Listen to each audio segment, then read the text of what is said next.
ginamit ko to kanina. Ito, exfoliating gel na to. Hindi masyadong makita yung mga libag sa mukha ko nung in-apply ko siya kasi nga wala naman masyadong mga libag-libag na yung face ko. So, ito, try natin sa ating pinakamalibag na parte ng katawan. Okay, samahan niyo ko. Try ko siyang gamitin sa kamay, be. Ayan o. Try natin siyang gamitin sa kamay natin na. Wait lang. Ito. Ayan. Gagamitin natin sa kamay natin. Tignan natin kung talagang, nako, ayan yan. The moment of truth, hindi masyadong makita sa face natin eh. So, ayan. Try natin kung may mag- Ayan, be. Try natin. Uy. Ayan na. Be, walang cut-cut yan na. Dire-diretso yan. Dire-diretso. Pag dinalagay mo siya sa face mo, ayan o, pag dinalagay mo siya sa face mo, magiging ganyan din yan. Ayan. So, hindi mo na kailangan ng panghilod, pangga. Huwag ka nang magpanghilod. Ito na lang. Uy, grabe. Uy.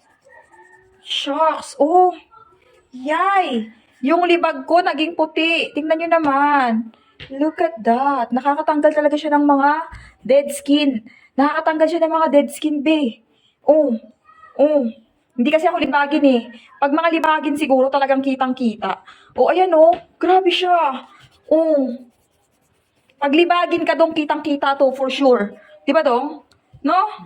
Dapat try natin sa ito eh. Libagin ka naman eh.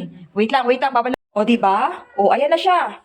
Hinugasan ko na. Para kang nag-ano be? Para kang nagpangkuskus. Ano ba yun? Yung ginagamit sa ano? Para kang nagbo-brush ng katawan mo. Yung naggaganon ka. Naggulod-gulod-good ka. Para kang naghihilod. Oh, hala. Uy, maganda siya. Grabe be. Highly recommended to. Ang ganda. Promise. Ang galing talaga. Nakaka-refresh na pakiramdam. Oh, check yung sa basket.